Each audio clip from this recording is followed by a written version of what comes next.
Barbados, get up. Good morning. Good morning, Barbados. Good morning. Good morning to you. Good morning. Morning, morning, morning. Good morning. Good morning to you. Good morning. Morning, Barbados. Good morning. Good morning to you. Good morning. Morning, Barbados. Good morning. Wake up, wake up, wake up. Morning to you. Good morning to you. So good to have you with us today on this Wednesday. It's the morning after the day before. You know how that goes. 11 plus was yesterday. And when it's 11 plus time, everything stops in Barbados. That's all people are talking about. Welcome to another Morning Barbados presentation. I'm Tisha Hines. I'll be here with you until 8 o'clock this morning. They won't let me pass that hour. I've been working on it for quite some time, and hopefully we'll be able to do a little bit more for you, especially as we move into the crop over season. And we'll have lots more performances and all that good stuff for you. Not saying that what we bring is not good stuff, of course. So today we'll be chatting with the Human Resources Management Association of Barbados. Nicholas Roberts is here, and he's bringing along Tisha Peters, and we're going to have a very robust discussion on their new season plans for 2024 and beyond. Their annual conference is coming up, and looking at the relevance of HR and how the function has changed throughout the years. A lot of people think HR is for the company. They're really not for me. And they have to work hard at changing that for employees. So we're going to see what their plans are for that organization, and more certainly for Barbadians working together with them. We look forward to that discussion. Also on today's program, one of my favorite segments, Bamboo Retreat, will be here. They're telling us about all the ways we can take care of ourselves, pampering from head to toe. If you head on over to their beautiful and pristine grounds in St. George and get a little relaxation on the railway. Plus, in our book segment, of course, we love readers. We love people who love to read. And if you're not necessarily a reader, we want to bring you along with the next chapter. Joan Marshall Wilkinson will be here. She's author of Sun, Sky, Sea, and Sometimes Mud. What an interesting title. We will delve into the pages of that book a little bit more as we go through the day. Plus, we have a book giveaways. We're going to be giving away 3 copies. So like I said, we want to make sure that you are joining us on the reading journey. You can go anywhere with reading. I'm sure I don't have to tell you that. But for people who, they haven't been bitten by that reading books bug, we're going to make sure that we get you there. Plus, the Roger Boys Classic is coming up. The athletes have been arriving from around the world. We're told over 70 athletes are going to be here representing countries from around the world at the Roger Boys Classic show that's coming up this weekend. And we're going to have some others, some of the other athletes coming in and sharing with us. We've met a few of them, the Barbadian athletes. Yesterday, we had an athlete from Antigua, we had an athlete from Kenya, and from right here in Barbados. And today will be no different. We're going to get to meet a few of the other athletes who are here to compete in that most prestigious elite competition over the weekend. But we want to start by talking about something very, very important. And I think consumerism and consumer behavior is something that we haven't spent a lot of time on through the years. I know there's been kind of like a single voice in the wilderness that we heard years and years and years ago. And he used to talk about the importance of, having a voice for the consumer. That was years ago, and then there was a bit of a lull. And now it's wonderful to have Be Seen on the scene. So the Barbados Consumer Empowerment Network, they are here to highlight things that we might miss or to be able to amplify our voices in areas that we need to be seen. So help me welcome Maureen Holder, who is Executive Director of the Barbados Consumer Empowerment Network, or Be Seen. And joining us is Mitchinson Beckles, who is Director of Be Seen. Good morning and welcome. Good morning, Tisha. It's good to be morning here. to It's you. good to see you again. Looking wonderful as usual. As do you. Thank And it's you. wonderful to see you again, as always. I haven't seen you for a minute. Yeah, but always 100 wonderful years, to see 100 you. years. All right, so let's start with how the organization came about. Well, the time had come to create a consumer organization in Barbados because people were having issues, especially as it relates to refunds, poor quality products, being able to have somebody to represent them. But that is notwithstanding the fact that we have a Consumers Protection Act, we have a Consumers Guarantee Act. But yet people felt as though they had no recourse, especially if the complaint that they had was not covered under any of the consumer protection legislation that we have in Barbados. So it was becoming very worrisome.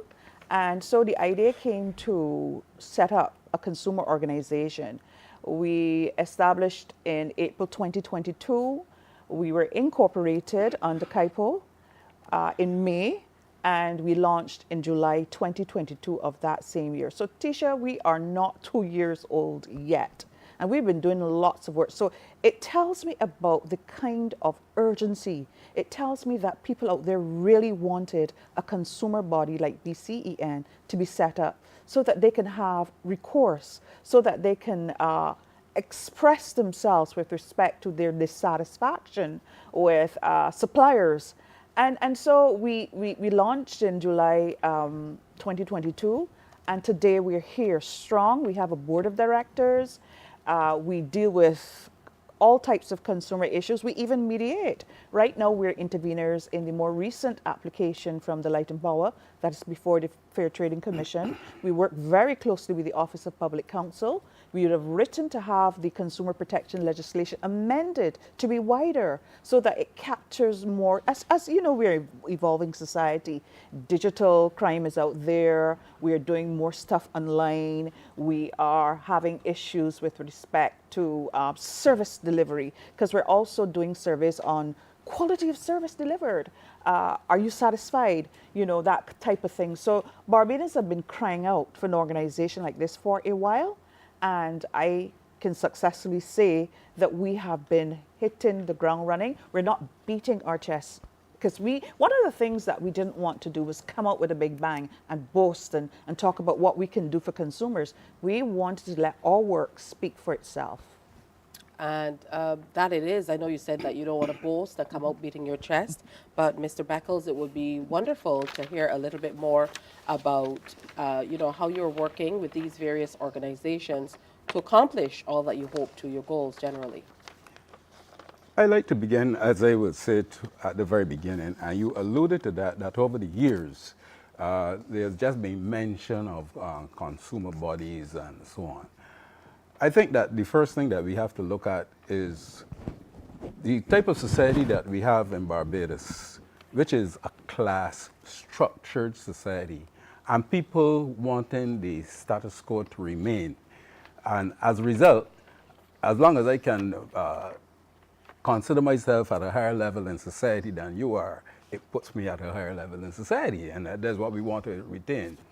But when it comes to consumers, you don't have anybody out there doing anything at all for the consumers. You have the Employers Confederation, you have the unions looking after the workers, and then we have this buzz, the customer is king. So who's looking after the customer? Nobody. So I think that, when it's a wonderful idea when I heard Mornin got up and we tried to push this idea of having a voice for the consumers. And a collective voice. Right? And remember, you think in terms of BSEM as a body, representative. But I see us as part of the consumers, and the consumers basically representing themselves. And BSEM is really the organization through which they will represent their interests. And that is what I am particularly interested in pushing BSEM, so that the consumers in Barbados would be heard and would not be continuously being taken for rides and nobody hearing their plight. That's all very interesting stuff.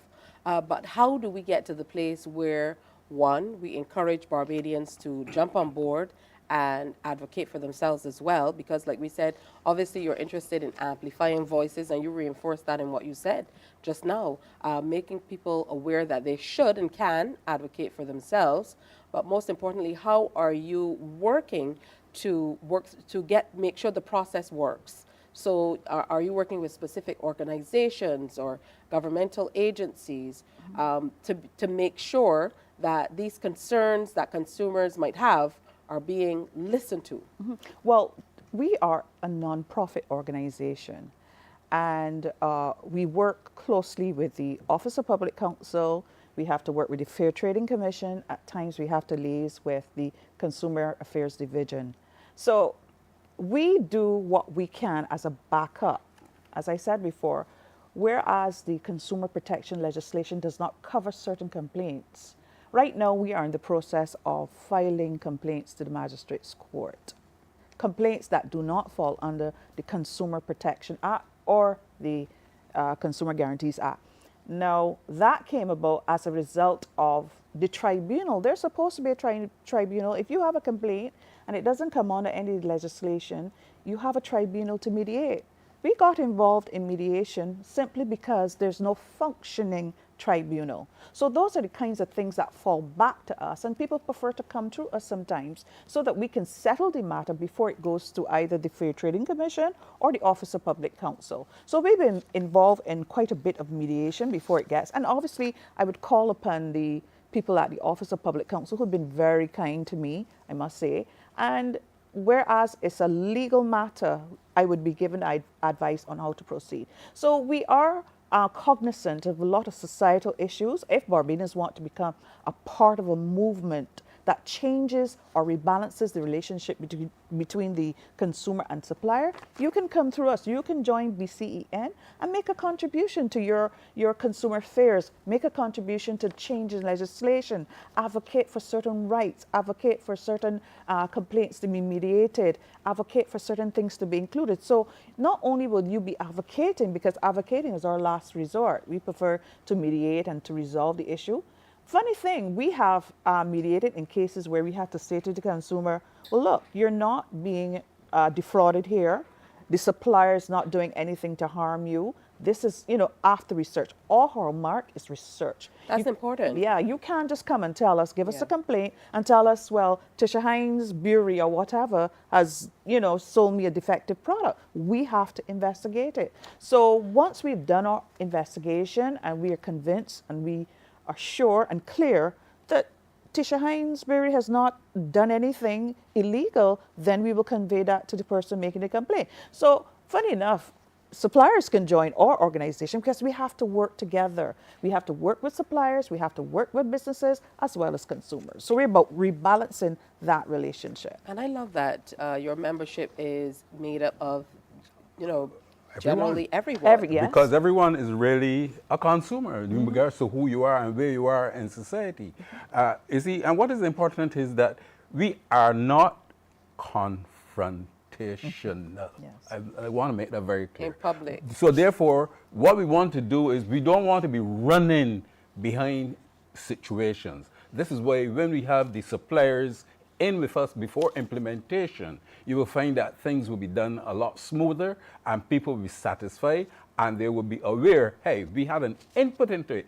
We, the consumers, had an input, and we will find that things will work smoother. And therefore, one of the hallmarks now is education. And we need to take a more consultative approach in that when the government is going to sit down and make legislation, consider the consumer. So when all of us are invited to the table to discuss any form of policy or legislation that will impact on consumers, it's important that all stakeholders be at the table so that we can have some type of consensus or agreement on the way forward. Because you find that the consumer protection legislation really does need amending. It has not grown with the times, and we've been reviewing that as well. As I said before, we would have made suggestions or recommendations on how to amend or what areas of the consumer protection legislation needs to be amended and be more suited to the times. So what are some of the particular areas of interest for you that you see need to be amended in this legislation? Well, for sure, the whole business of online transactions and so, the treatment in the banking sector of Barbadian citizens, that is a major concern for us. I mean, once before, you can rely on your bank in terms of customer service, in terms of caring about you. But unfortunately, and maybe I shouldn't put all the blame on the Financial Action Task Force, but we have a lot of what we call anti-money laundering legislation, know your customer. Those types of policies are being, in my view, misinterpreted. And people are afraid to make what I would call sensible decisions. And as a result of just being guided by rules and regulations, it's impacting on customers. You know how many customers in the banking system are fed up with their treatment, are fed up with having to fill in volumes of paperwork, you know, just to change a name on a bank account, just to change an address, and they feel as though that they are being treated as criminals rather than, because the anti-money laundering legislation is to prevent fraud and people from diverting funds into terrorist activity. But here is it, innocent law-abiding people who using the banking system are faced with these rules. Now, the frauds are not going to use the banking system, even though it's possible for that to happen. But banks have been so wonderfully regulated in this region. And I often ask for the evidence. They claim that this part of the region have high incidences of money laundering and that kind of thing. Give me the evidence, because I'm not convinced. Our banks during, and if I may backtrack a bit, during the banking crisis, the financial crisis between 2000 and 2008 did not collapse. So we have strict, in other words, this region is low-hanging fruit where you send all the regulations. But when it comes to the developed countries and the people who create the policy for us to follow, they don't seem to have to abide by the rules. So there are definitely many areas to kind of take on, more or less. Pricing. And this is why you Pricing have is another issue. a membership drive. Absolutely. I mean, we can talk about consumers all day and, you know, and where we need to go. And most of the times, most people just need someone to bounce something off of. That's right. So you might have a question about something that's happening. And as you mentioned, you're not sure who to call, where to go, what the recourse could be, if there is. So it's great to have an organization like this, which is why you're here, because you want to bring more awareness to the organization. You say BCEN, you say BCEN, I say BCEN, Right. but the BCEN, so that you can have more membership. So tell me how we can become a member of the organization. Well, there are two ways you can do that. You can register online. We have a social media page. When you go on our social media page, you just hit Linktree. You hit that, that's on the right-hand side, and you're guided directly to a registration form. You just fill it in, do everything that you need to do, and you're good to go. Also, we have the registration form on Instagram. The other way is by a meet and greet, so to speak, which is starting from this Friday, the 10th, and we will be at Popular Discount supermarket in Kendall Hill from 9 until 5, and you can come up there. We will give you a pamphlet. You have the application form, you can fill it in, and you know, we can give you more information about BCEN and what we can do for you, and that's it. That's basically it. Now, I know generally when you have organizations like this, for maybe each individual person or clusters of people within the organization, they have particular areas of interest. So for you, Mr. Beckles, are there any specific areas that you are well versed in, more interested in, or are most affected by? Basically, as my age, I would be looking at the seniors, because nothing is being done for seniors in Barbados.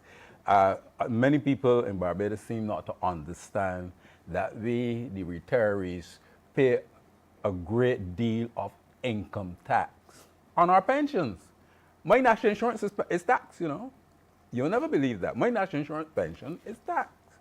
Who speaks for us? Nobody. And this is why I have a great interest in the organization, to ensure that the seniors are represented. There are consumers as well. That's right. And that is my interest. Yeah. Representing all areas, but looking Specifically at the seniors. And that's very important, because we're hearing Barbados is an increasingly aging population, as the average age of the average Barbadian now, they're saying, is what, 46.5 years old? That says a great deal for where we need to go with taking care of ourselves. That's right. Not our seniors. And when we think of consumerism, we don't automatically go to specific groups in the way that you thought, because the first thing that came to mind certainly wasn't things that affect seniors And specifically. retirees, right. And retirees. This is Yeah. why we definitely need to bring Well, attention. when we drafted our constitution, we made sure that it was clear from 18 up. Retirees, students, because students, number one consumers, if you think about it, young people buy lots of things, Tisha. They shop, they do things, they go online and shop. They too need to be protected. So we have not excluded anyone. We've made sure we need to protect seniors, retirees. We need to protect persons with disabilities, because they too are consumers. They have to purchase things, they have to live, and so on. So we made clear in our constitution that no one, as long as you remain respectful to our policies and constitution, no one will be excluded. Now, I know that you touched on it briefly earlier, but I know that the face of doing business has changed so drastically. Absolutely. Maybe it was pushed a little further ahead during COVID, but digital payments and online purchases and so on, really, that has changed how we do business, how we consume, how we engage, how we interact. And I would imagine that this will take up a large place in where you need to go in advocating as well, because a lot of people are having challenges with, not getting what you purchase online, and then, you've bought it from some strange place or person, and where do you go from there? Well, absolutely. And that's why the discussion that is going on right now concerning the cybercrime bill, we wrote to include in that bill, because when people think about cybercrime, they think about slander and online bullying. They think about using the internet to malign somebody's name.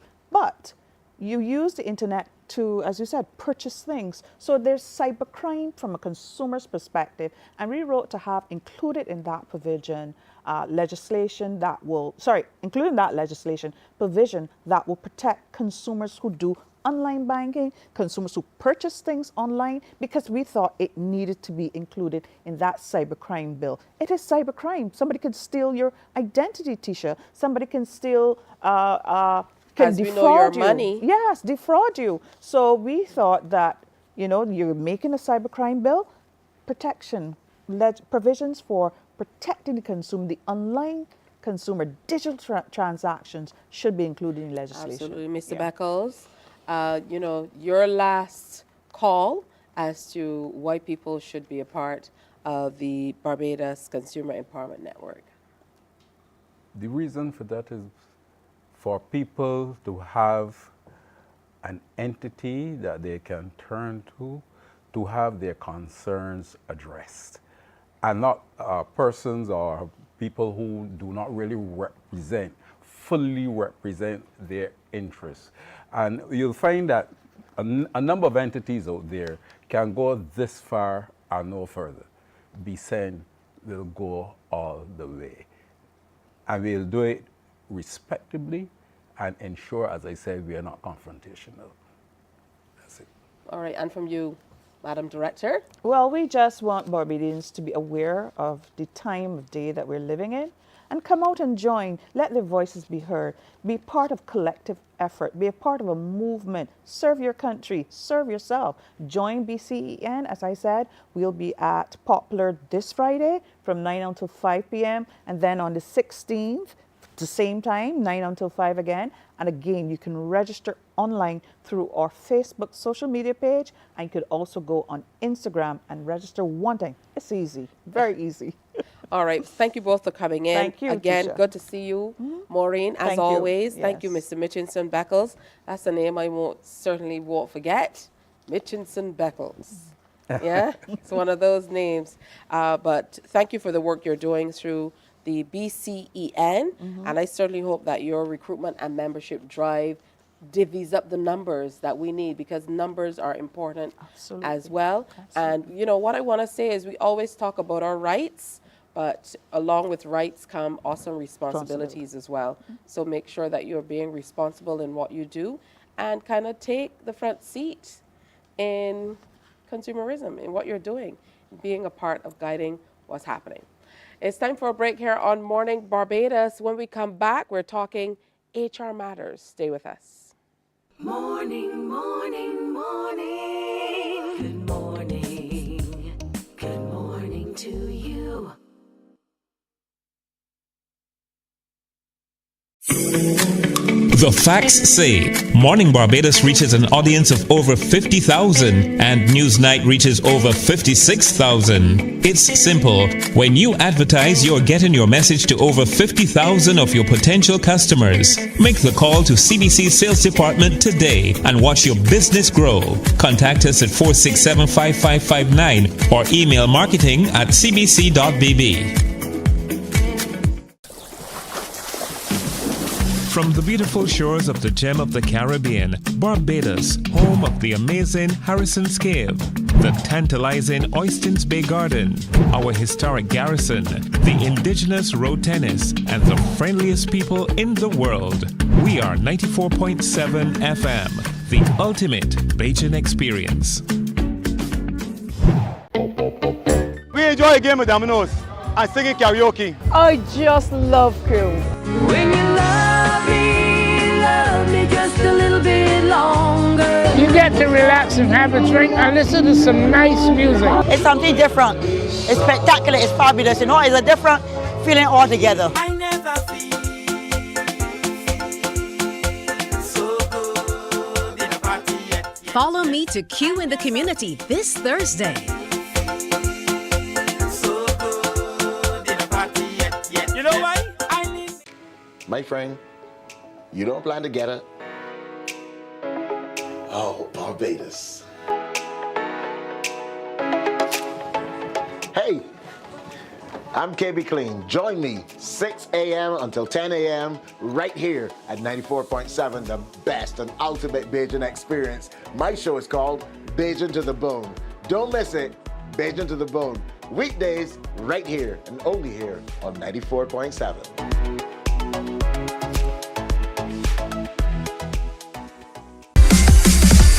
While you go about your business, we go about our business, and that is gathering the news. Stay up to date at CBC News Barbados on Facebook, Instagram, and Twitter. Get news update on radio throughout the day. And join us for the CBC News Night at 7 every night. CBC News team is on the job and bringing you the news. There is a saying, you can find a Bajan anywhere. Are you a Bajan living abroad? Or do you know of one who has migrated to another country? Morning, morning, morning. Good morning. Good morning to you. So it's 6:32, 28 minutes before 7 o'clock. Welcome, welcome. If you're just waking up and turning your TV on, good to have you with us. Or if you are turning us on YouTube, it's good to have you as well. So do stick around. Remember, we are getting you in the party mood as well. We officially launched our Crop Over campaign last Friday, and you can keep on watching and listening for more from the stations of the Caribbean Broadcasting Corporation, because in 2024, we are feeling the festival. We'll tell you more about that in a bit, but I have to go ahead and welcome Dr. John Barker, who joins us again this morning. And he is consultant obstetrician and gynecologist, and he always has great insight for us on that area. So good morning to you, Dr. Barker. Good morning, and thanks for having me. I'm happy you made it. Good, good. I told you I'll sell you out. Yes, you did. Don't worry, I'm going to make sure you have the right directions next time. Yeah, but great to have you with us. Now, we touched on this, a few months ago. Yes. But I think it's important sometimes to reinforce what we talk about, just so people understand. And usually we get a lot of questions coming out of our discussions on air. We talked a lot about post-menopausal bleeding. I know for men looking on, they're like, do we need to talk about this? But I can tell you, from being in the company of some ladies of a certain age, it's something that comes up a lot. Yes, please. Because for a lot of women, they feel like I'm entering this perimenopausal phase, or I'm into menopause, and then all of a sudden, it's back. So let's talk a little bit about what constitutes post-menopausal bleeding? Yes. Because it might not be as simple as we might think. Yes. Okay. Once you're in the menopause, what that means is that your periods have stopped for at least a year, not due to pregnancy or any other issues. So it's a natural phenomenon in terms of women. So after the year, if you bleed, that is abnormal. So any woman who has a bleed, no matter how small, should actually go to see their doctor or their gynecologist. The reason for this is that about 10% of cancers present with postmenopausal bleeding. Although 90% of the causes would be a benign cause, most of the cancers, actually 90% of the cancers present with bleeding. So that's the importance of actually being investigated for postmenopausal bleeding. All right. Once this happens, as you mentioned, there could be other reasons. So let's talk about some of the causes. Okay. So essentially, the most common causes would be what we call atrophic vaginitis. So that's where the vagina and the cervix is not exposed to a lot of estrogen. So as a result, you get little tears. So as a result, you can get bleeds from that. Around the urethra, which is the tube that you pass water through, sometimes that can become prolapsed, and sometimes that can give you a bleed. Also, too, on the surface of the vagina or the vulva, if you have any excoriation or anything going on there, that can bleed as well. And as you go up the female genital tract, you can have causes with the vagina in terms of any cancers or lumps. You can have any issues with your cervix, which is like a cervical cancer, or sometimes it can come from the lining of the womb. The lining of the womb is one of the most common causes in relation to, you can have abnormalities in the lining itself, and then you can have cancer. And sometimes you can even have ovarian cancer, which can actually present with postmenopausal bleeding. Now, how does this present itself? I would imagine with different causes or conditions, you might have, presentation in different ways. But generally, how are you able to kind of decipher, this is a major thing that I need to check on? Yes, the history is the most important thing. So sometimes you can have bladder issues. So you have to be extremely careful when you're taking the history and ask the patient if it happens when they're passing water, because sometimes they can have a bladder issue. Sometimes, unfortunately, sometimes they can have a bladder cancer as well, so which will present with hematuria, which is blood in the urine. Sometimes they have to differentiate if they're bleeding from the rectum itself, but most of the time from the history itself, you will be able to distinguish where the actual bleeding is coming from. Very rarely, sometimes the patient can present with a discharge. Usually is a yellowy light discharge. The significance of this is that it's called a pyometria, which is sterile pus. So sometimes you can get this yellowish discharge coming out. So once you get a patient with that, then that should raise the alarm bells that something else might be going on. And how do you manage all of these conditions? We might think that there are a lot of women out here who automatically think to go to a gynae, but there are a lot of women who see these things and they go to a GP. So at what stage do you need to escalate to be able to manage any conditions that you might be experiencing? Okay, if they go to a GP, as long as the GP takes the history and then sees that it is a gynae problem, then they will be referred into the gynecologist. If they think it's a bladder issue, then urologist would be the port of call. Most of the time, the gynecologist will see most of them, so then we have to triage exactly which system it is that is giving the problem. Sometimes you will have to refer to the urologist just for further investigation. Sometimes the patient may get investigated by 3 different specialties just to make sure that there's nothing going on. Are there any categories of women who might be more prone to these types of conditions? Right. In relation to the predisposition to any hyperplasias or cancer would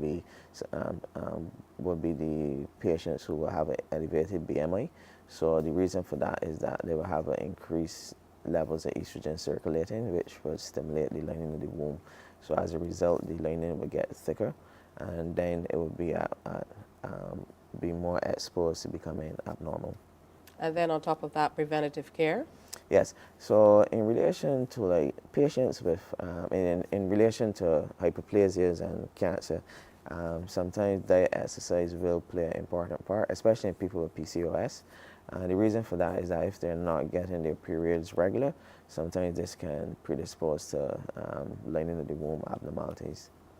I know there's much talk about things like hormone replacement therapy and so on for women who are going through menopause. We hear so many different things. Sometimes you don't even know what to listen to. But share with us maybe some of the options that are out there for women to be able to take care of their bodies, if this is possible, outside of lifestyle choices, diet and exercise and these types of things, to be able to maybe avert having these types of challenges later in life. Okay, in relation to the hormone replacement therapy, there are basically two types: continuous combine, where you take it all the time and you don't get a period, and then there's the intermittent one, whereby you get a period. Now, usually when you start the two hormone replacement therapies, the first one, the continuous combine, you're not supposed to bleed. So usually in the first 6 months, if you have unscheduled bleeding, then sometimes these are investigated because the lining could be stimulated to become abnormal. In the intermittent one, if the bleeding is irregular or unscheduled, then these people should be investigated. And in relation to staying on the hormone therapy, as long as the investigations are normal, then they can continue. In relation to the investigations, the major one would be a transvaginal scan, and essentially what we look at is the thickness of the lining of the womb. So if you're not on HRT, then usually it's 4 millimeters. If it's more than that, then these patients should be subjected to, well, not subjected is a harsh word, they should get an endometrial biopsy, or the gold standard is putting the camera in and then taking a directed biopsy, which is a hysteroscopy and biopsy. Dr. Barker, I'm happy you said the word subjected, because when we think about some of these things, it can be a real challenge to be able to not only come to grips with them, but move to a place where, we as women move forward with getting the necessary treatment we need. And so maybe there are some women who hold back. Let's talk about how technology has changed to be able to identify these conditions and then, of course, help women to get better, if that's possible, Good question. through the use of technology. Right. So initially, 24 years been doing it. When I was a medical student, when patients come in postmenopausal bleeding, we used to do what we call a DNC. So basically, the patient would come in to go to sleep or get on the local, and essentially that's a womb scrape. So that's how you get the sample. So then as time went on, you got what you call a propel sample, which is like a 2 millimeter tube that you put in the womb to get the sample. Now, the issue with the DNC and the propel sample is that it's a blind sample. But in terms of statistics, if you have an issue, there's a 94% chance that the propel will pick it up. All right. Now, the issue is that if you have stuff like polyps, which are like fleshy growths inside the cavity, because it's a blind procedure, you will not know exactly how much of the polyp you're actually sampling. Very rarely, if you have a cancer, it starts at the tip of the polyp. So that's why then you have a problem, because even though the biopsy is normal, sometimes you can miss the tip of the polyp. So then in the last 16 years, 2006, there was a drive for hysteroscopy, which is putting a camera in the womb. Now, that is the gold standard in UK, whereby if the patient comes in with a thickened lining, then what we do is put the camera in, have a look, take a directed biopsy, and then if there's anything inside the womb, then we remove it. Now, that has moved from putting people to sleep in relation to doing the procedure in an operating theater to an outpatient setting. The outpatient setting has a number of benefits. The major is cost, because you don't have anesthetist involved. You don't have a bunch of nursing staff and peripheral staff. And the patient, in terms of expenses, would be dramatically decreased. In a local setting, it could be as much as 50%. So that's why it was being pushed in like USA, UK, Canada. And in relation to the equipment now, it's moving to more mechanized equipment. in terms of being manual, because sometimes you can use like forceps and different implements to cut these stuff. Now we use mechanized instruments, so it should be like morcellators, which is like essentially what they do is mechanically destroy the tissue and suck it out of the, well there's on a suction, so everything is sucked out of the womb. But that is where we're at in terms of technology, and most of it is done with your weight now, rather than you being put to sleep. About 2% of people should be sedated or put to sleep. So in argument, say if I'm in England and I see somebody being put to sleep for the procedure, then I know it's going to be a difficult procedure, because the majority of people are actually awake. Can these conditions be averted if you have regular checks? And what constitutes a regular check? Because these days we've been hearing so much more about when women should, for example, get pap smears. I think at one stage people said every year, and then they said if you have a regular pap smear, it's every other year or every 3 years or something like that. I've lost track. So bring us up to speed on what the gold standard is now for checks in this regard. All right, so it depends on which system you're using. Barbados uses the US system, right? And not in totality. And then there's the UK system, right? So like I was training in UK, so I can tell you UK system first. So we start at 25, so 6 months before 25. Then it's every 3 years till 49, then every 5 years after that to 65, right? And the reason why it is every 3 years versus every year, when they did the initial studies, what they found was that if you had a normal smear, because the smear is the best screening program that there is in relation to any disease process. The reason being is that there's a high prevalence of the disease, and there's a long waiting time to get cervical cancer, and then the test is easily reproducible as well too.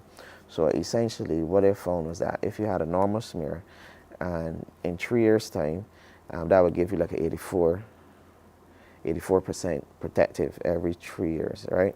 Versus every year be 87%. So if you get a negative smear, you got 87% chance that everything will be normal within 3 years. So what they found was that when they did the statistics, every 3 years, there was no significant difference between every 3 years and every year. So that's why it's every 3 years. And then the next problem is that sometimes patients can develop cancers within the 3-year screening time. And the issue with that is that it takes about 30 years for cervical cancer to develop. 30 years? Yeah, up to 30 years, right? Because it goes through different stages, different grades of abnormalities before it becomes cancer. Sometimes it can skip, but more than likely it will go through CIN 1, 2, 3, then cancer. But if you get a cancer within the 3 years, what that means is that you had an interval cancer, which is a highly aggressive cancer, and more than likely you will die from that cancer, because it is a type of aggressive cancer that would not be the perfect example for a screening program, and that's the first thing. Now, in terms of the US system, they start at 21 years, then it's every 3 years, and then every 5 years after that. Both the systems implement HPV testing at the same time. So for argument's sake, you go and get your smear in UK, you get the normal smear, then you get HPV triage, and then depending on if the HPV is negative or positive, then you go ahead from that. All right, so all that's left to say is make sure you get your regular checks. Yes, please. I think that most certainly is important. So thank you, Dr. Barker, for sharing with us today, and we certainly hope that you will make the choices that you need to ensure that you're staying in the pink of health as we move forward. It's time now for another break on Morning Barbados. When we come back, we're talking HR. Stay with us. Morning, morning, morning. Good morning. Good morning to you.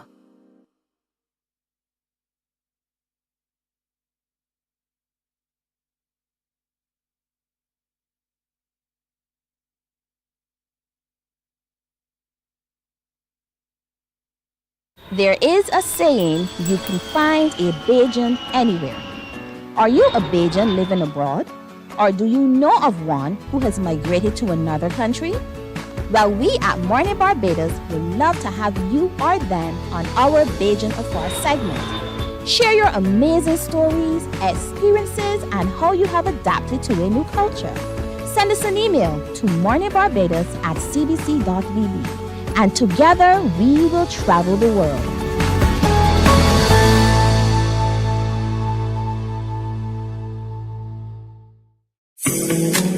The facts say Morning Barbados reaches an audience of over 50,000 and Newsnight reaches over 56,000. It's simple. When you advertise, you're getting your message to over 50,000 of your potential customers. Make the call to CBC Sales Department today and watch your business grow. Contact us at 467-5559 or email marketing@cbc.bb. From the beautiful shores of the gem of the Caribbean, Barbados, home of the amazing Harrison's Cave, the tantalizing Oystins Bay Garden, our historic garrison, the indigenous road tennis, and the friendliest people in the world. We are 94.7 FM, the ultimate Bajan experience. We enjoy a game of dominoes and singing karaoke. I just love crew. When you love me just a little bit longer. You get to relax and have a drink and listen to some nice music. It's something different. It's spectacular. It's fabulous. You know, it's a different feeling altogether. I never feel so good in a party yet. Follow me to Q in the Community this Thursday. So good in a party yet. You know why? My friend, you don't plan to get her? Oh, Barbados. Hey! Morning, morning, morning. Good morning. Good morning to you. Good morning. Just about 9 minutes to go before 7 o'clock. We have to say welcome back to our president with the most. He had a holiday, and I certainly hope it's wonderful, but we missed you tremendously. So welcome back, President Nicholas Roberts. Of course, he is president of the Human Resources Management Association of Barbados. Thanks for having me. Morning. Good morning. And this morning, he's brought along Tisha Peters, who's vice president. Hi, good morning. Of the organization. This is our first time meeting, so it's good to have you with us today. And we're looking at something very, very interesting and exciting, your new season, your plans for the 2024 and beyond period. And this means so much for an organization to be able to strategically plan what you're doing, where you're going, and how you're going to be able to, do the most for the people who need you most. Yes. as a part of the organization. So I'll start with you, Mr. President. Again, welcome back. Talk to us about the Human Resources Management Association, and first of all, what you do, so people know. We have to bring some people along. I'm glad that you actually said that. So the Human Resources Management Association of Barbados, called HRMAB, we've been around for just over 20 years or so. It's a representative body of all of the human resources practitioners within Barbados, as well as those up-and-coming HR practitioners, because we also have student members.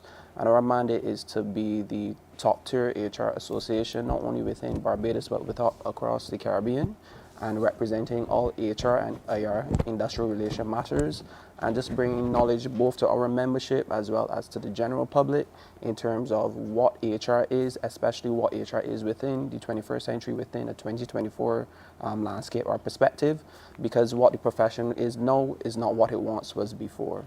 So that is our mandate in a nutshell in terms of our aims, in terms of bringing the message of what HR is, both to our practitioners, how we develop as practitioners, how we meet the needs of our businesses as practitioners, and then how we bring that message to the general public in terms of what the profession does for the various businesses that we serve and we work within.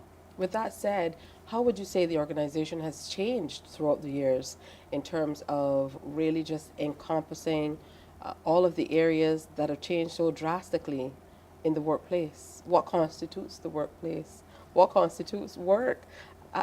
Practically everything has changed. Yep.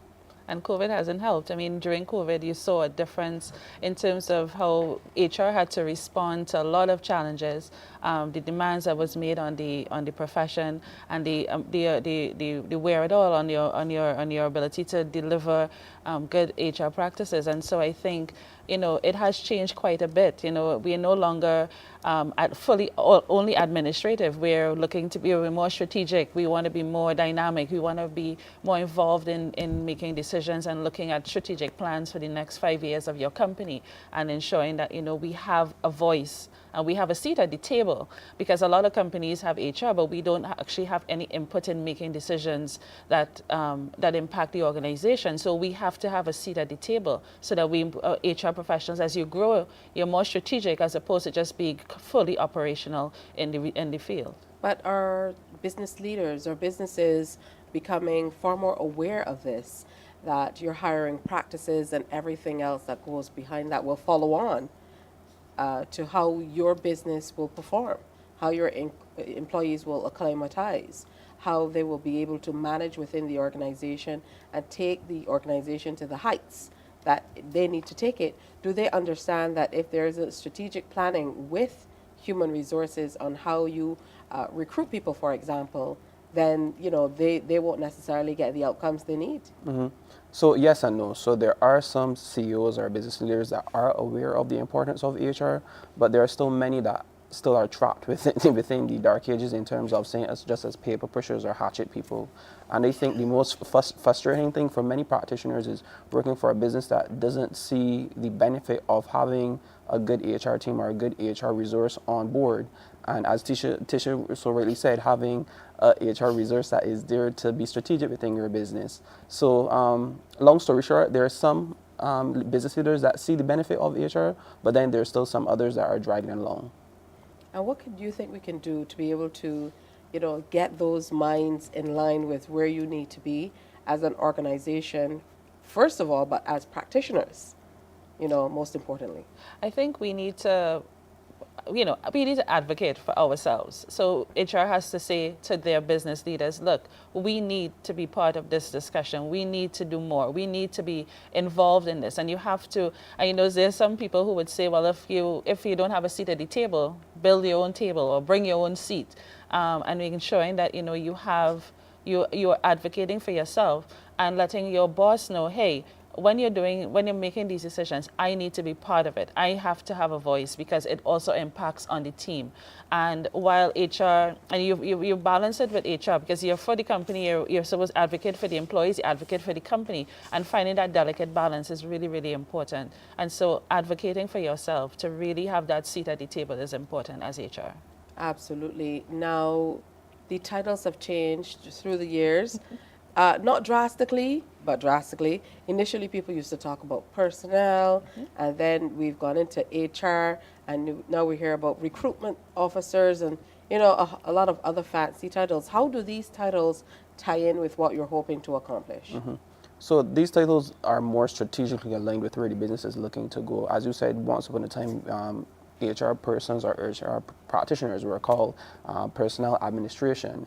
That is not the role of HR anymore. Yes, there's still administrative function within the role of HR, but we should now be more strategic. So you're saying roles, for instance, as chief people officer, chief HR officer, chief people and culture officer. Those type of roles are what you're seeing, people and culture manager.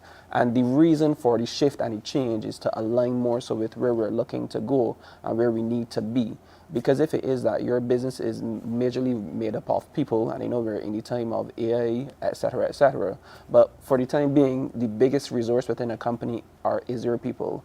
How are you utilizing your people to meet the needs of your business? So that is then where your HR team or your HR manager, director, whoever comes into play to say, this is how we utilize the people to get the best out of the business, and this is how we utilize these people's talents while still taking care of the people whilst they're in our business. Now, I know that the Human Resources Management Association of Barbados recently, you know, you met to determine who will take the organization forward in terms of leadership. So congrats to the new executive. Thank you. So what are some of the initiatives, what are some of the changes that you have in the pipeline going forward? So in terms of what we have going forward, we have looked at we're using our strategic pillars. So our three strategic pillars are looking at advocacy and media engagement. We are looking at HR and labor management, as well as the experience for our members. And so with those three strategic pillars, we are looking at looking how we can equip our members to do more, to be more and see more. But we want persons to come up. We want people to be part of, to continue to come support our initiatives. If you have any suggestions, let us know. So some things that we have coming up would include things like we have a movie night. So I don't know if you've ever seen the movie Fire in Babylon. We are actually showing that in a few weeks, and it's going to be really the movie and also a discussion led by Ambassador Joan Underwood. And that is something that we are looking to equip our members and how you can utilize a different way of training leaders and HR professionals on leadership, motivation, and team spirit. And that movie is an old movie, but I think is a very relevant movie in today's time. We also have different initiatives in terms of our membership experience. So you'll be seeing a lot more stuff coming out of that. We have things like more fireside chats, more direct contact with our members, and really just trying to engage people a little bit more so that they know that we're still here, we're still relevant, and we're still advocating on their behalf in any way that possible. Giving resources to our members, having more dynamic conversations and training, and also developing our members, even the ones who are now coming into the profession, who can get some experience and have that mentorship that they're looking for. And so really encouraging members to really come out and look at the initiatives that we're having. And of course, we have our conference that's coming up as well, but we'll talk about that as we go along. Let's jump into it. Conference 2024. Yes, so Conference 2024, it's going to be at the Wyndham Graham Hotel in St. Philip. It's scheduled for October 9th to 10th, a two-day conference, and the topic is Human Tech Expo. So we're once again bridging the people aspect of labor as well as AI and technology coming into the workplace. How is it in this 21st century? How is the businesses operate, the world of work? And we're just going to have various sessions. It's going to be a grand old time. We're going to have expos in terms of we're going to have different booths, various different persons speaking about how it is that AI can impact the business. So it's going to be a great session, or sessions rather. It's the first conference for the association for 4 years. We had a break due to COVID. We had a business bootcamp last year, which was kind of like a mini conference. But this year is going to be the first time within 4 years that we're going to really have a full-on two-day conference again. So come out if you are interested. You can visit our website, www.hermab.org.bb. We've launched registration last week on May 1st. So just go and you can go on the website and find more information about the conference, and tickets are available from today as well. I'm looking forward to hearing a lot more about the conference. These days, I feel like people are far more aware of generations. So you hear people proudly declaring, I'm a Gen Z, I'm a millennial. I declare myself an old millennial, very old at the end of, that role. But, how does all of this play into what you do strategically? I know that you, Tisha, alluded a little earlier to mentoring, the importance of mentoring, the importance of engagement when it comes to engaging with maybe like minds, with people who are in the profession. But how important is it to you that you also engage with people of differing views? Because we know that across generations we see diverging views like you can't imagine. It seemingly has increased tenfold over the last few years. But how important is that level of engagement to what you do to be able to get to where you want to as a new executive? So I think when you look at the HR landscape, you have, as you said, you have all generations. And when you have a multi-generational workforce, it can be a bit challenging if you're not used to it. So you may have a manager who is a Gen X, as a proud Gen Xer, I quite fully understand that. And then you have the Gen Zs who come into the workforce and they have a different perspective. And I think if you understand what they're looking for, and they understand what you are looking for in a business, I think you have to be able to meld that. The Gen Zs are a very dynamic group. My daughter is a Gen Z, so I'm raising a Gen Z. And it's just different to just see how they think. They're looking for a sense of belonging. They're looking for a sense of how they can contribute to society, how they can make a difference. And we, as the older members in the profession, we have to give them guidance and give them the mentorship that they need. I'm very big on mentorship. I think that giving back to HR professionals or other people who persons who are coming into the profession is really important, so that they learn and they're not thrown into the workforce and they just have no idea how to, it's not like when you were young, your father taught you to swim by flinging you into the ocean, you just have to figure it out. No, we want to be able to give them a little bit of sense of they have that guidance so they get through the day, and they don't feel like if they're lost, and they can contribute to society. So creating those things at work, where you have like a buddy system, or you have, that coaching session, so you give them the ability to really grow in their profession. And it's also quite relevant, the area that you're going with your conference this time around, especially in the context of that multi-generational look and feel for organizations that we're talking about, because here we are with Gen Zers who are really steeped in technology, who grew up with technology and don't know or trust anything else. And then maybe you, a proud Gen Xer, as you called yourself, or millennials. I'm not sure where Nicholas sits. He has a face that belies his age. Definitely not Gen Z. Some people actually do think I'm Lord. But then, where do you strike that balance as HR? Because I would imagine that is one challenge that now will present itself in a totally different way in terms of knowledge, in terms of people being comfortable with what they've done. We hear so much of people who've been in organizations for a long time and they're proud to say, I've done this way for 400 years, and who are you to come and tell me how to do it different?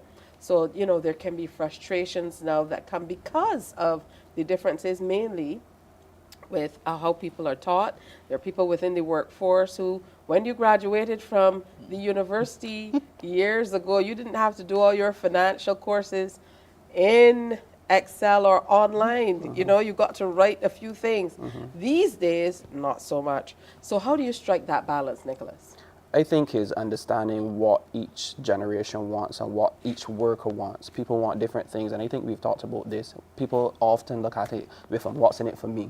So what someone as a Gen X wants from a work experience is going to be totally different from what someone wants as a Gen Z. And it's just understanding the needs of our different persons and personalities. That is the biggest thing within the workforce, and working to meet those needs, because some people will want technology as part of their day-to-day job, whilst others will be very fine still sticking to manual tasks. So it's just like I said, finding that gentle balance between meeting people's needs while still servicing the needs of the business and bringing everyone along in this age of 2024. I don't think we ever saw that HR had so much to do.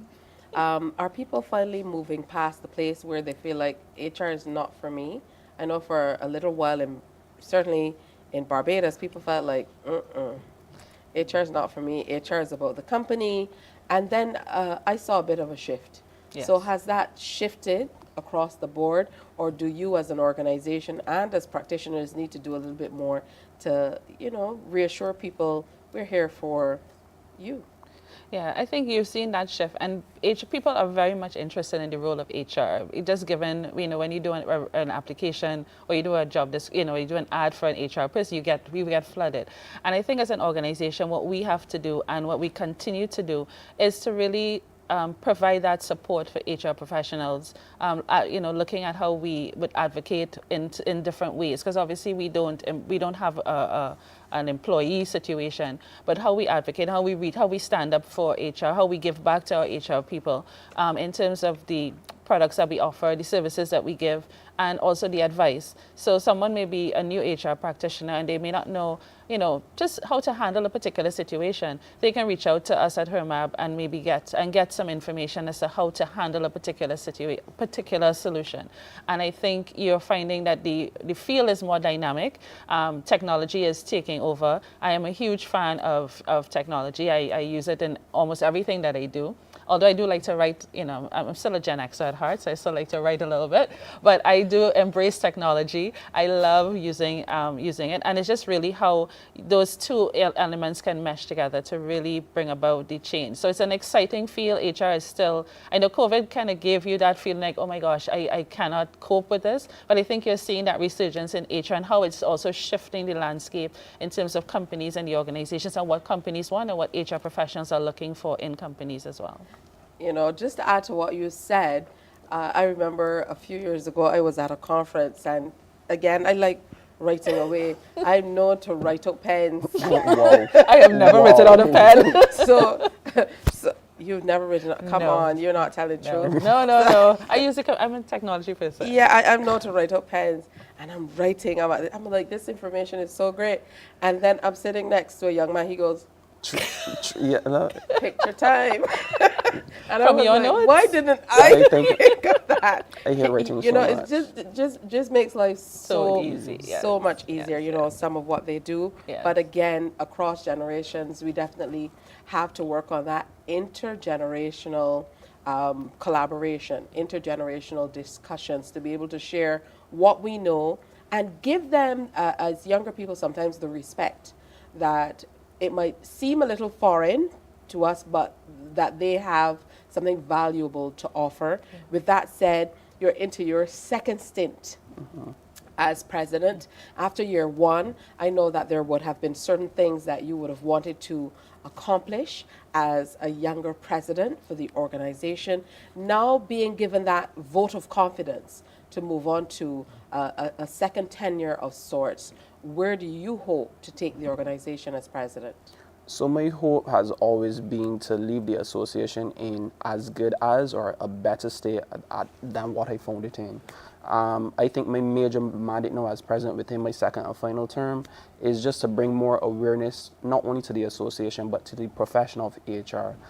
Even my brother, I was talking to my brother because he was in from England about 2 or 3 weeks ago, and he was telling me that he knew nothing about HR. And even when I started doing this segment, he kind of, it was kind of blasé to him, but through doing the segment, he actually got into it and got an understanding of what HR is, what HR professionals do, and what is it, how is it we contribute to the businesses that we serve.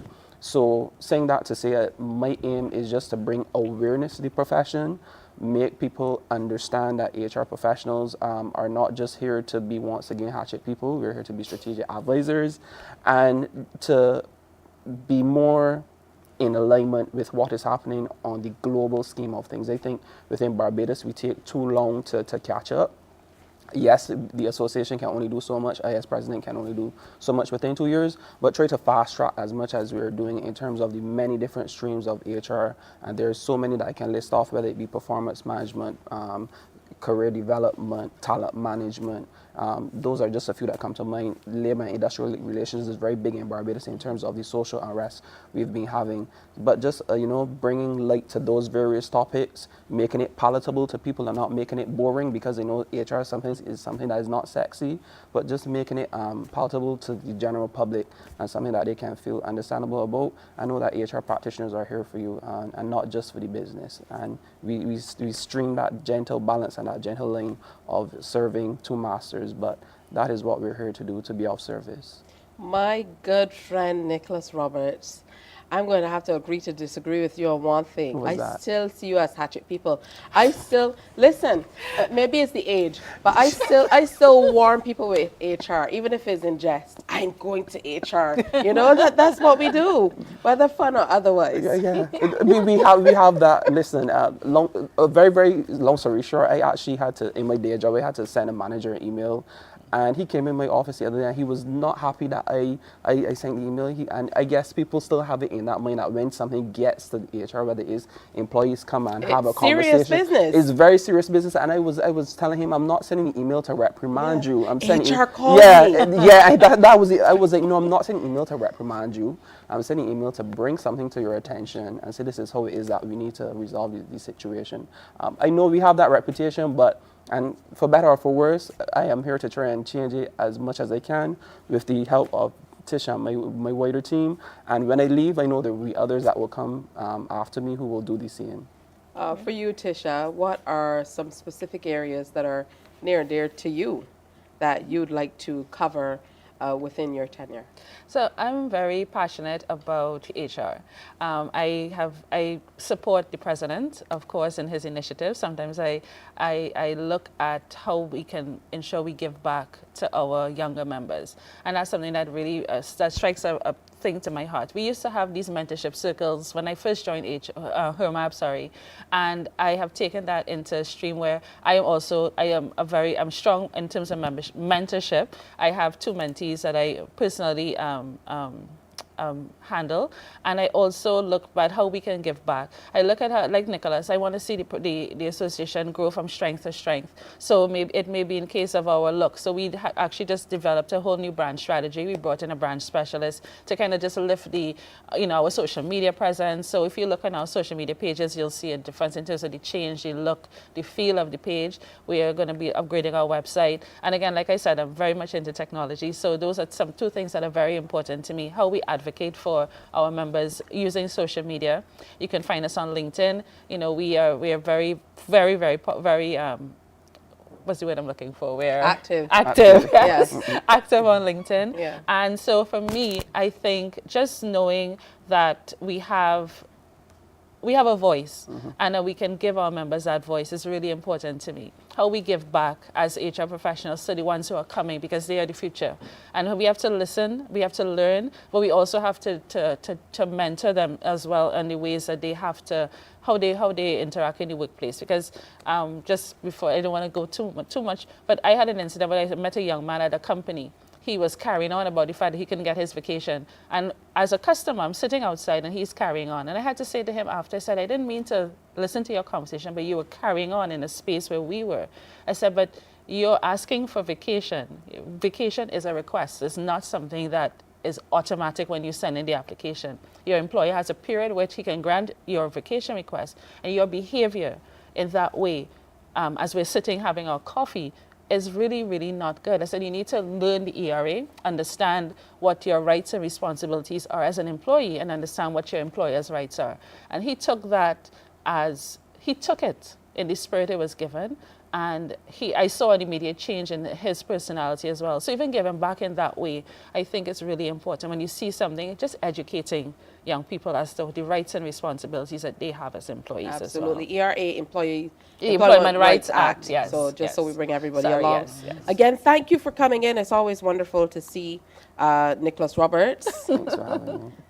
It's good to have you with us too, Tisha. Don't feel bad. That's okay. I used to have your name. I don't think I've ever said this on air, but somebody at the registry, good morning to everybody working at the registry, somebody spelled my name incorrectly, and I think they only discovered at some stage when I was in primary school and getting ready to travel or something that one document said one thing and the other. So all my sisters call me Tisha. Oh, okay. So they still call me Tish. Oh, very good. interesting stuff. Very good. All right, well, thank you. Look forward to sharing with you. Remember, the annual conference is coming up in October. Registration starts today. They're dealing with technology, which is what we are all dealing with. So a wonderful place to kind of get on the boat if you're not a part of HERMAB already. Open to membership, and I'm sure the active recruitment will continue. We're most active, Nicholas and me, on LinkedIn. All right, time for another break here on Morning Barbados, but stay with us because we have lots more coming up. Morning, morning, morning. Good morning. Good morning to you.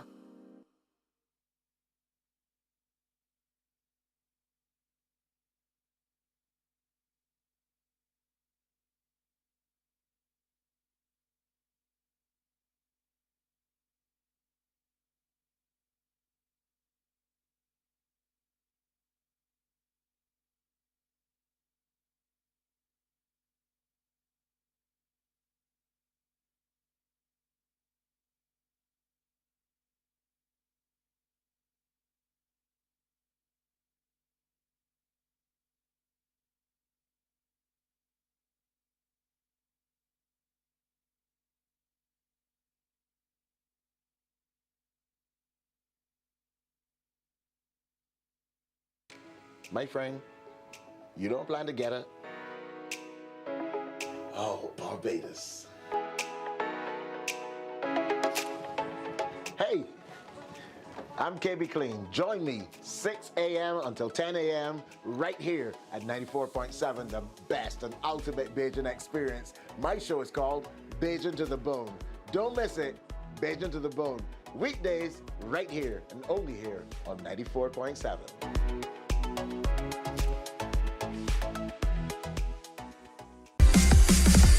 While you go about your business, we go about our business, and that is gathering the news. Stay up to date at CBC News Barbados on Facebook, Instagram, and Twitter.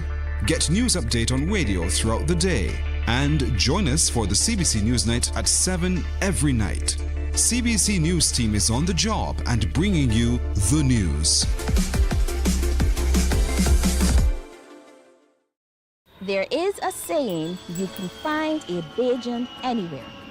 Are you a Bajan living abroad? Morning, morning. Good morning. Good morning to you. Good morning to you. It's just about 20 minutes after 7 o'clock. Time is going a little slower today, don't you find? Sometimes time goes like this, and other times time goes like this. Or maybe it's just for me. But, you know, however time is going for you, we want to make sure that you make taking care of yourself a pastime. It's really important, because if you don't take care of you, then how can you take care of anyone else? I know someone who agrees with that, Steve Andrews. He, of course, is master therapist with Bamboo Retreat. Is good for our monthly retreat with you. So welcome, Steve. Good morning. Welcome. Morning, Barbados. Morning to everyone that listened to us. And it's Mother's Day. It's Mother's Day weekend coming up, and we want to let everybody know that we are still there. We are still there to pamper mothers, not just on the day, but for the entire year. So what we are focusing on is really our gift coupons. You can come and get your gift coupons this weekend and really let moms know how much you love them, because a spa gift is not just a gift, it's like a gift of a lifetime. And you know, I was reflecting on my last moments, on my last couple of days with my mother, and I was like, shoot, when you sit down and understand how many other things that you would like to do now to pass on, then it's just my request to people is like spend time, do things that you enjoy doing with them. So it's really pamper them on that day. Not only on that day, because it's Sunday and there's so much is happening. So we focus on really selling gift coupons that they can take the time and really come out after and really get the opportunity to be pampered. That's why I talked initially about taking care of yourself, because we find moms a lot of the times, you know, they have to take care of everybody else and everything else, make sure the children are fed, the house is clean, they're off to school, etc., etc. Most moms are still working, you know, they're building relationships, and we don't necessarily compartmentalize ourselves in this part of the world and say, I need some me time. So this is an opportunity for not only for us to give to moms, but I think for moms to kind of take charge and say, you know, I need a little bit of me time, and there's nothing like heading off to the spa. Yes, and I think that, you know, one of the things I found that happening within the spa, within the retreat, the Bamboo Retreat, is where people now come in, and they're not just coming for the service. They're enjoying the environment that we have created. Like I think it was Saturday, we had a group of people, and everybody outside, where is the clients? Where's the clients? And then they're in the garden itself, sit down in this little circle, yeah. And there's about 5 of them in the garden. And I thought that was pretty cool and pretty nice, to saying that people are now enjoying the space that we have created. So it's not a space where you just come and have a service. It's a space where you can spend time, have little areas you can go and sit down, read a book, have a cup of tea or something to drink, beverage. So it's when we say retreat, it's really about where you just take time for yourself to really escape. It's really fall in love back within yourself. And I think a lot of us don't understand what me time is. Me time is such a powerful place where you can be, you can reflect, you can think about all the things that is happening and the adjustment that you have to make, because Life is just such a dynamic space that we are in, a dynamic time. And sometimes we have to make adjustments. And because we are go, we forget that there are adjustments to be made. And we get caught up. And when we get caught up, we forget about the simple things in life. And the simple things in life is just to stop and take time for yourself and find yourself. And that's the kind of space that we are trying to create. And it can make such a difference to your health and wellness, your family, what you're able to do, how you perform at work or at play or at home. Let's talk a little bit, though, Steve, about these services, because I heard you talking about all these services available, and I'm thinking of the list I'll have to make to divvy up my time and, of course, the mothers in my life and how I'm going to pony up the time with them as well. So what are some of the services that are on offer? Well, we are basically a spa operational. We do like the massage. I mean, some people think we only do massages. People say, I didn't know you do all of these things. So we do manicures, we do pedicures, we do facials, we do body wraps, we do body scrubs, we do waxing, we have a sauna, we have a hot tub. So we basically cover all of the body treatment, the spa treatment concept. Most of the things that we do is really in well-being. So we're not gonna do we don't do a lot like in facial, lots of chemical peels because we understand the issues with what happened. So we use a lots of natural material, natural stuff because we are in a basically natural setting. Because we are saying to you that nature itself can produce whatever you need to actually maintain each other, maintain oneself. So we focus on a lots of natural treatment to get the kind of results that you want. It's just that with natural treatment, it takes a little bit longer to get there, but when you get there, it maintains a whole lot longer. So we do a lots of different stuff. Like when we talk about facials, we believe that we're not going to stop you from aging, but what we're going to do is help you to age beautifully. So when we focus on our facial, it's product that will help you to maintain that beauty. So when you age, you can see your age, but you age really beautifully. Our massage is fantastic. I don't think there's anyone else on the island that does what we do. It's not me that's saying that, it's just customers that is coming and saying, well, I thought I used to. In fact, yesterday, I had this client and she was like, wow, I actually forget how a massage can feel. And I said, for all this time, I did not see you was not having a massage. She said, yeah, I get massage once a month, but I forget what it actually feels like. So basically what she was doing is just something else. So our massage is fantastic, our pedicures. I realize that so much people don't really understand the basics of what we do. And you go and you do a crash course and then you're in this industry and then you're not doing what is supposed to be done. So our ideas is really about not educating just ourselves and making ourselves the best that we can be, but also educating our customers. What are the things that you should look for when you're having these services done? So we spend lots of time really educating our people about well-being. So I'm giving a massage, I will have a conversation. What is the benefit of having a massage? And we have a long discussion, and people don't understand how powerful a massage can be. One of the most powerful tools you can have is a massage, and we just don't understand the benefits of massage. Same thing with facial, pedicures, manicures, all of these things help us. Body scrub, someone, why do I get a body scrub? Same thing that you exfoliate your face, you actually can exfoliate your body as well. And then we go into the body wraps, the exfoliation of the body. Saunas, people don't understand how powerful saunas that pull the toxin from the body. So we try to educate our client in what we are doing. And that's what makes us who we are today.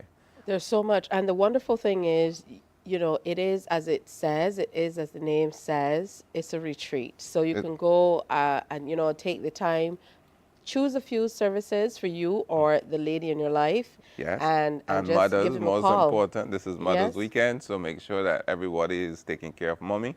Mommy is very important, so get your gift coupon that mommy can come when she's ready and be pampered. Good stuff. You can find out more at Soothing Touch Spa or at Soothing Touch on Instagram, Facebook as well, or give them a call at 436-9405 or 233-3204 The Bamboo Retreat. 233-3104. Oh, somebody wrote a wrong number. Yes. 233-3104. Yes. Or the bambooretreat.com is where you could check them out. Make this the ultimate gift for your mom or the mom in your life for Mother's Day, and you won't regret it. Trust me. Thank you, Steve. It's always wonderful a pleasure to see to you. be here. And until next time. When you come again, you have to you, huh? Absolutely. When you come, you have to bring the massage table, the portable one. Yeah. And we'll do some stuff with the viewers so they get a first-hand view of what's happening. I hope when I over bring at it then Bamboo Retreat. Okay. All right. So make sure that you give them a call and go ahead and book, especially for moms coming up this weekend.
Morning, morning, morning. Good morning. Good morning to you. There is a saying, you can find a Bajan anywhere. Are you a Bajan living abroad? Or do you know of one who has migrated to another country? Well, we at Mornin Barbados would love to have you or them on our Bajan Affair segment.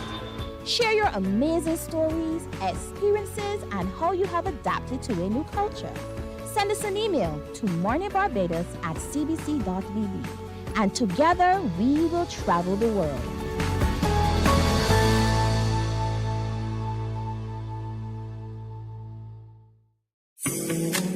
The facts say Morning Barbados reaches an audience of over 50,000 and Newsnight reaches over 56,000. It's simple. When you advertise, you're getting your message to over 50,000 of your potential customers. Make the call to CBC Sales Department today and watch your business grow. Contact us at 467-5559 or email marketing@cbc.bb.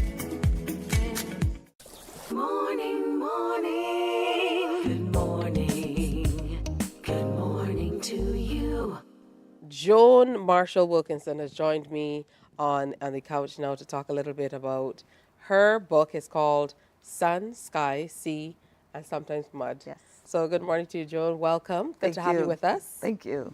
All right, so you left Barbados in the mid-70s. Yes. For Canada. Yes. And you've kind of held on to your Barbadian heritage. This is another way that you are sharing all about your life as a Barbadian, a Bajan. Right. So talk to me a little bit about what it has taken for you to put together these 60-plus poems all about Barbados and now compile them into this book. Right. So to me, like, my culture is very important.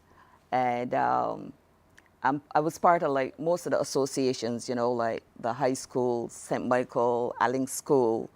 And I would write a lot of skits and, you know, act out, you know, generational plays and things like that, the funny parts of life. And, you know, like, I realized that nobody really knows about us, or the stuff they know is like kind of jaundiced, right? Our stories are written by jaundiced pens, told by jaundiced lips. So it's like, I need to tell the stories that really, you know, are part of our lives. And we grew up thinking we were dead poor, you know, we were poor, but we weren't really poor. You know, we had things that we really didn't cherish. So that's the title of the book, you know, Sun, Sky, Sea, and Sometimes Mud. And I remember as a youngster going to school, the tourists would come and they would see our uniforms all nice and clean, but they just focus on those people that didn't have shoes on. And they would take those pictures. Sometimes they'd give us a quarter. And I remember when I went to Canada, we were having a conversation with these white people. And he said something about being a guard. And I said, oh, you mean a sentry? And he was surprised that I knew a word like that. So it's like, okay, I need to correct these inaccuracies. I need to let people know that I had a good childhood. We had a good life. So I just started writing. And you know, the winters are really cold. So this morning I'm going to work and it was cold. And everybody was wearing like hat, gloves, scarves. And I looked around on the train, it's like, oh my gosh, everybody is wrapped like a Barbadian conky. So I sent my son a text saying something, you know, it's cold or something. But he said, Mom, this is a really nice poem. Why don't you start writing a poem every day? And I will collect them and I will do the illustrations and we can have them done up.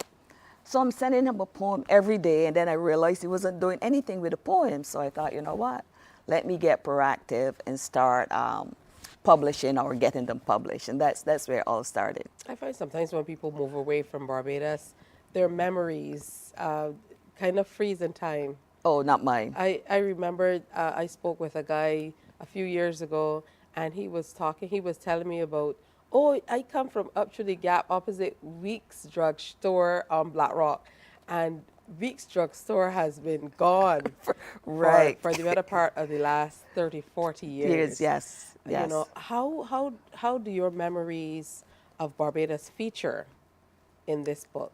I know you talk about bringing it to life in a modern day type setting. Right. And making it contextually relevant. Yes. In terms of what then you've experienced outside of Barbados. But how do those memories come into play within the pages of the book? Okay, they're like vibrant, they're vivid. Anybody reading the book, if you're not from Barbados or the Caribbean, you can kind of imagine the life we had. You know, going to the beach. I have a poem called Wap Wap, us getting lashes with a cuckoo stick, the back of the hand, you know, and one person read it and said, oh my gosh, this is universal. We know what it's like. And when I submitted the manuscript, one of the persons that reviewed it, she was in Barbados. So everything that was in the book, she could identify with it. She said she knew what mobby was. She knew what flying fish was, cuckoo. So it brings you back to Barbados, whether you've lived here or not. As we move away from the book for just a moment, this is not the only way that you're sharing about Barbadian culture. You also have a blog yes. Called Up the Gap. Up the Gap. Yes. So years ago, myself and my sisters, we would get together. We did recipes. I think we did one on bakes. We did one on sugar cakes. I think that garnered over 10,000 hits. Yeah, so I'm active. Every day I try to post something about Up the Gap. A lot of my followers are from overseas, of course, New York. I've had somebody from New Zealand.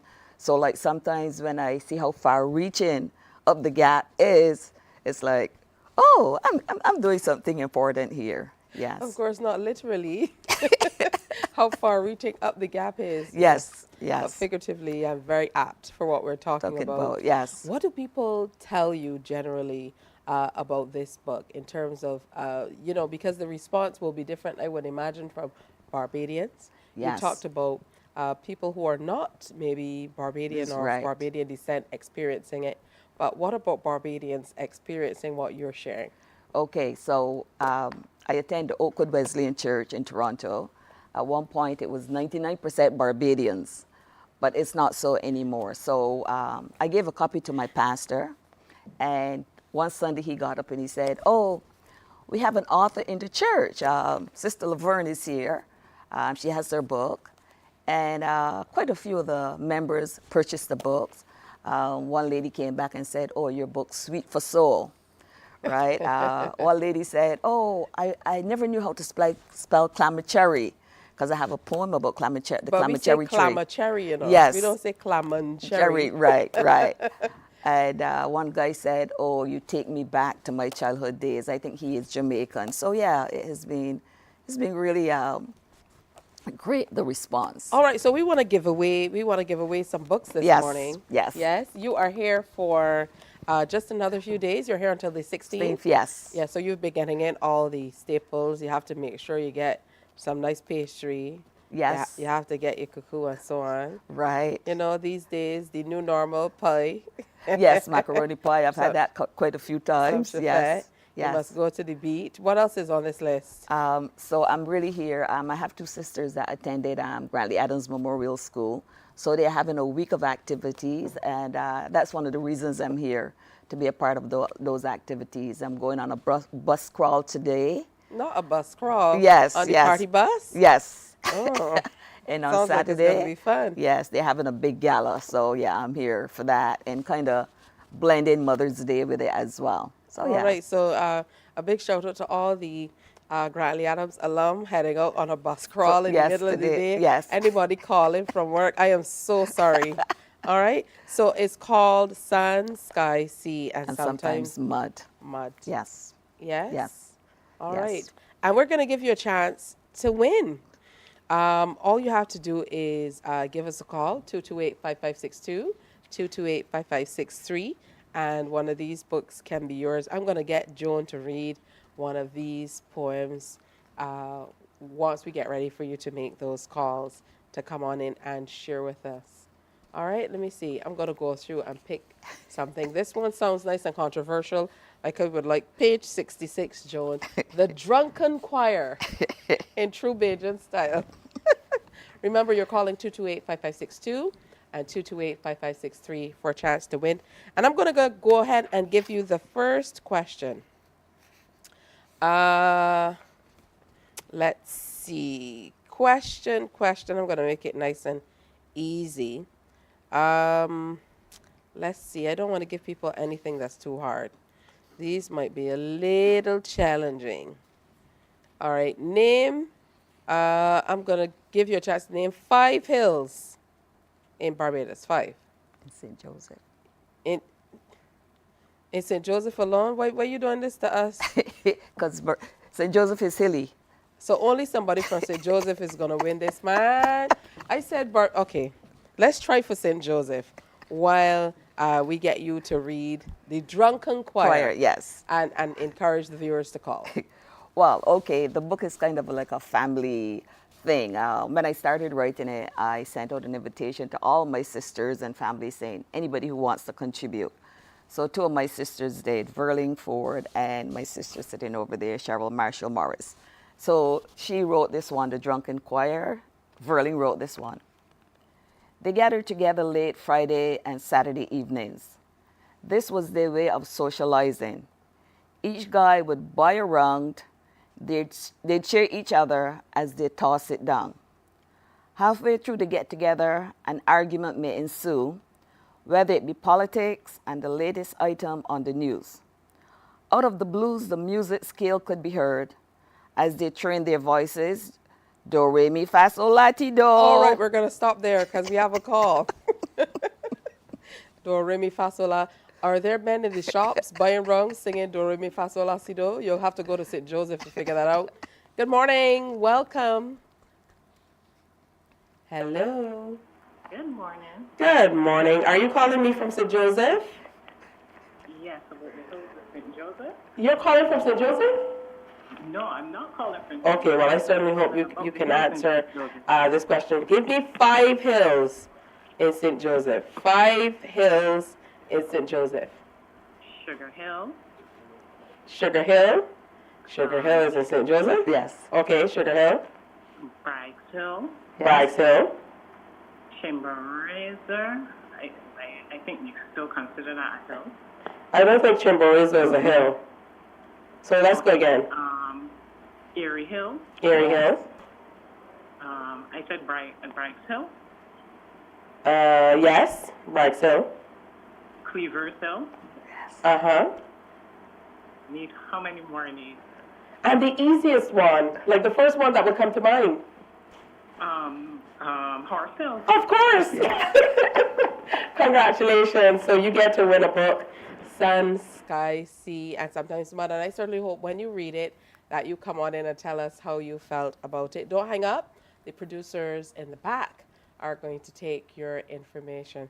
I want to thank you for coming in and sharing with us today, Joan, and memorializing your life here in Barbados and your memories in this way. Yes. Because Thank this you. is how our culture lives on. Right, yes. Through initiatives like this one. That's right. And I'm obsessed with the next generation knowing about our lives and celebrating our culture and our way of living and not be ashamed of it. Enjoy your time here in I Barbados. will, yes. Have fun for me and you on that bus crawl today. I will. I believe her when she says she will. Well, yes. So it's 16 minutes to 8 o'clock. Don't you move. Coming up, some more of the athletes from the Roger Boys Classic. They're here to share with us. We're going to get to know them and a bit more about the competition. Stay with me.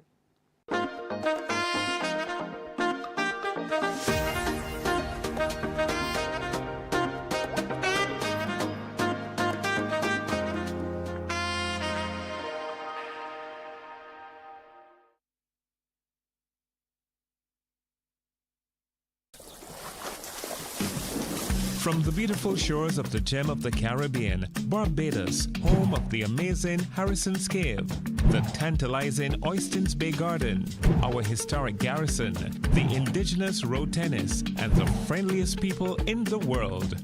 We are 94.7 FM, the ultimate Bajan experience. We enjoy a game of dominoes and singing karaoke. I just love cruise. When you love me just a little bit longer. You get to relax and have a drink and listen to some nice music. It's something different. It's spectacular. It's fabulous. You know, it's a different feeling altogether.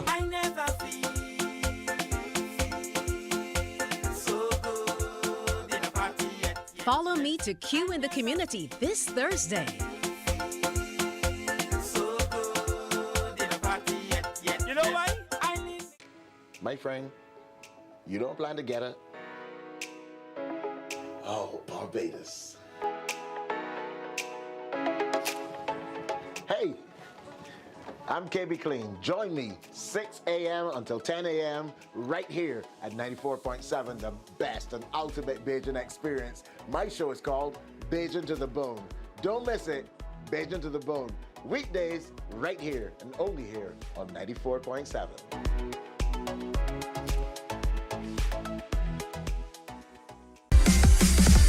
While you go about your business, we go about our business, and that is gathering the news. Stay up to date at CBC News Barbados on Facebook, Instagram, and Twitter. Get news update on radio throughout the day. And join us for the CBC News Night at 7 every night. CBC News team is on the job and bringing you the news. There is a saying, you can find a Bajan anywhere. Are you a Bajan living abroad? Or do you know of one who has migrated to another country? Well, we at Mornin Barbados would love to have you or them on our Bajan Afar segment. Share your amazing stories, experiences, and how you have adapted to a new culture. Send us an email to morninbarbados@cbc.vb. And together we will travel the world.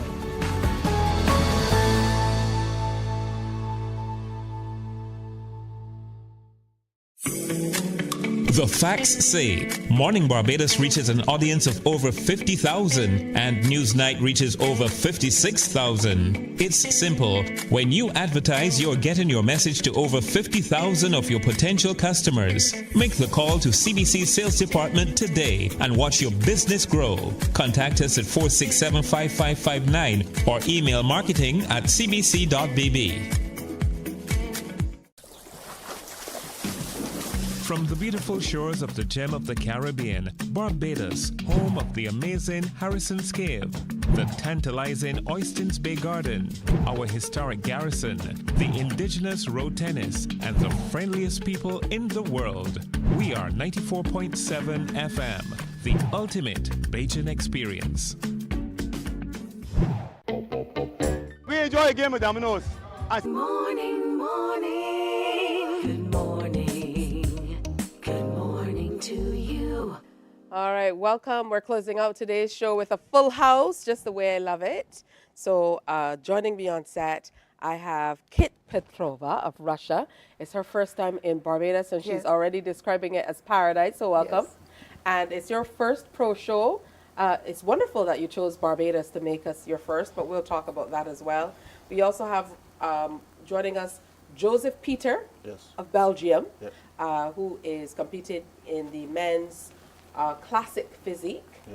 From here in Barbados, Ramon Brooms, IFBB Elite Pro Open Bodybuilding. Yes, please. Everybody knows Shakira Duglin, who is really, she's just, you know, the person who is here to share more at this stage. And joining us online, we have Dion Thompson, also of Barbados, for the body fitness. She was the body fitness, pro body fitness winner for 2023. So because you're not here, I'll go ahead and start with you, Dion. What has the last year been like after winning such a prestigious title in the competition? Well, it was a bit challenging because, as I said last year, I didn't expect to win. So then I don't want to say the underlying pressure got a little harder because there are expectations from this year. And, you know, you just try to train to be better than the prior year. So the year has been trying to strategize and try to add a little bit more muscle, try to become a little bit more competitive. And I guess we will see how it went on Saturday coming. I'm sure that you'll be just fine. For you, Kate, talk to me about how you've been prepared for this very first pro show. I was very focused and very excited because it's the first pro show in I have a long road, and I prepared with great pleasure for this, like it was a big and great event, not even just. Yeah, so we certainly look forward to seeing you on stage, and I can see the excitement in terms of you getting ready for that. Joseph Peter, it's not your first time. No, not my first time. No. Yes, but your first time here in Barbados. First time in Barbados, yeah. I'm very happy to be here. Tell me what initially piqued your interest in bodybuilding. You're going into the men's classic physique. Yeah, it's been a long journey. Started competing in 2018 as amateur men's physique with the butt shot. Then I did some shows in 2018. Then 2019 I did 2 shows, international, and a classic. The World Championship came out second twice. Then in 2020 came Corona, so I couldn't compete. Then in 2022 I did 10 shows, all international.